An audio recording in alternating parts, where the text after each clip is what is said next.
ကျမတို့မကြပါသားခမစက်တင်ဘာလ10ရက်နေ့ညပိုင်းနောက်ဆုံးရသတင်းတွေကိုတင်ပြပေးတော့မှာပဲဖြစ်ပါတယ်။ချင်းပြည်နယ်တွန်းဆန်မြို့မှာရဲစခန်းကရဲတပ်သား9ယောက်ဟာNGဆွေရကဒီဒေးကျင်ညာတဲ့စက်တင်ဘာလ9ရက်နေ့မှာအာနာဖီဆန်ရေးလှုပ်ရှားမှု CDM မှာပူးပေါင်းပါဝင်လာတယ်လို့ CDF အဖွဲ့ကထုတ်ပြန်လိုက်ပါတယ်။ KNDF တပ်ဖွဲ့အနေနဲ့ဆီယနာရှင်အမြင့်ပြည့်ရေးအဆုံးထိတိုက်ပွဲဝင်ဖို့စိတ်ပိုင်းဖြတ်ထားတဲ့အတွက်ကြားပြည်နယ် KND ပြည်မှာတိုက်ပွဲတွေရခုတဲ့ပုံမှုပြင်းထန်လာဖို့ရှိကြောင်းနဲ့အောက်ခြေတပ်မတော်သားများအနေနဲ့ကာကွယ်ရေးတပ်ဖွဲ့များထံလာရောက်ပူးပေါင်းကြဖို့စက်တင်ဘာလ10ရက်နေ့ဒီကနေ့မှာ KN မျိုးသားကာကွယ်ရေးတပ်ဖွဲ့ကမြစ်တာရက်ခံလိုက်ပါတယ်။စကိုင်းတိုင်းရွှေဘုံမြို့နယ်ညောင်ကန်းရွာမှာစက်တင်ဘာလ10ရက်နေ့မနက်တနာရီလောက်ကပြူစောတိအဖွဲ့ဝင်တွေရဲ့နေအိမ်ထဲဝင်ကအမည်မသိမြောက်တော်လိုင်းအဖွဲ့က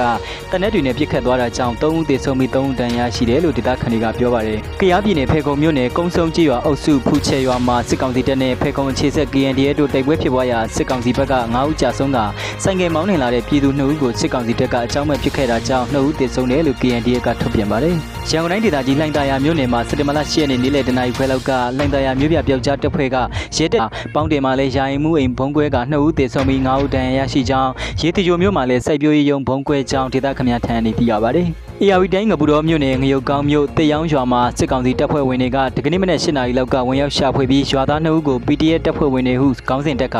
ဖမ်းဆီးပြီးရိုက်နှက်စစ်ဆေးမှုတွေပြုလုပ်နေကြောင်းသိရပါတယ်။နေပြည်တော်ကောင်စီနယ်မြေစပူသီရိမြို့နယ်ရွှေကြပင်ရက်ကွက်အုပ်ချုပ်မှုရုံးကိုစက်တင်ဘာလ9ရက်နေ့ညနေပိုင်းကဘုံနဲ့လာပစ်သွားတယ်လို့ဒေသခံတွေကပြောပါတယ်။စက်တင်ဘာလ10ရက်နေ့ဒီကနေ့မှာရန်ကုန်မြို့တမိုင်းမီးပွိုင်းအပါအဝင်ကြည်မြနိုင်မြို့နယ်အေရှာဝေါ်စိတ်ကန်အနီးဒဂုံမြို့တဲ့တောက်ပိုင်းမြို့နယ်ရွှေလီလန်းနဲ့ရေတနာလန်းတောင်တောင်ဒဂုံအေယာဝင်လန်းမှာပေါ်ကအေယာချမ်းသာကွန်ဒိုအနီးဒဂုံစိတ်ကန်မြို့နယ်ရေတနာလန်းနဲ့ယူဇနာအနောက်ဘက်ချင်းထင်းရဲစစ်ကောင်စီဘက်က9ဦးသေဆုံးပြီး4ဦးဒဏ်ရာရရှိတယ်လို့ PR တပ်ဖွဲ့ကသတင်းထုတ်ပြန်ထားပါတယ်။မန္တလေးတိုင်းမရယာမြို့နယ်ကစစ်ကောင်စီဒလန်လို့လူတီများတဲ့တန်း200ဒေါ်ရင်းလို့ခေါ်တဲ့အမျိုးသမီးတယောက်ဒီကနေ့နေ့လယ်ပိုင်းမှာတနက်နဲ့ပြစ်ခတ်ခံရလို့သေဆုံးသွားတယ်လို့ဆိုပါတယ်။ကရင်ပြည်နယ်ဖန်မြို့မှာစက်တင်ဘာလ9ရက်နေ့ညနေပိုင်းကအမှတ်4ရပ်ကွက်မှာနေထိုင်တဲ့စစ်ကောင်စီသတင်းပေးတယောက်နေအိမ်မှာတနက်နဲ့2ချက်ပြစ်ခတ်ခံရတဲ့အတွက်သေဆုံးသွားတယ်လို့ဒေသခံတွေကပြောပါတယ်။မြန်မာနိုင်ငံမှာအာဏာသိမ်းစစ်အုပ်စုကိုတနိုင်ငံလုံးအတိုင်းအတာနဲ့ဒေါ်လာရေးစာရန်အမျိုးသားညီညွတ်ရေးအစိုးရ NUG ရဲ့ကြေညာချက်နဲ့ဆက်လင်းပြီးမလေးရှားနိုင်ငံသားဝန်ကြီးဒါတူဆိုင်ဖူတင်အဘဒူလာကမြန်မာနိုင်ငံဆိုင်ရာအာဆီယံအထူးတန်တမန်အာယူအန်ယူဆက်နဲ့ဆွေးနွေးတိုင်ပင်သွားရန်ရှိကြောင်းသိရပါတယ်။သတင်းများရေရှည်တင်ဆက်နိုင်ရေးနဲ့ပုံမူကောင်းမှုစွာတင်ဆက်နိုင်ရေး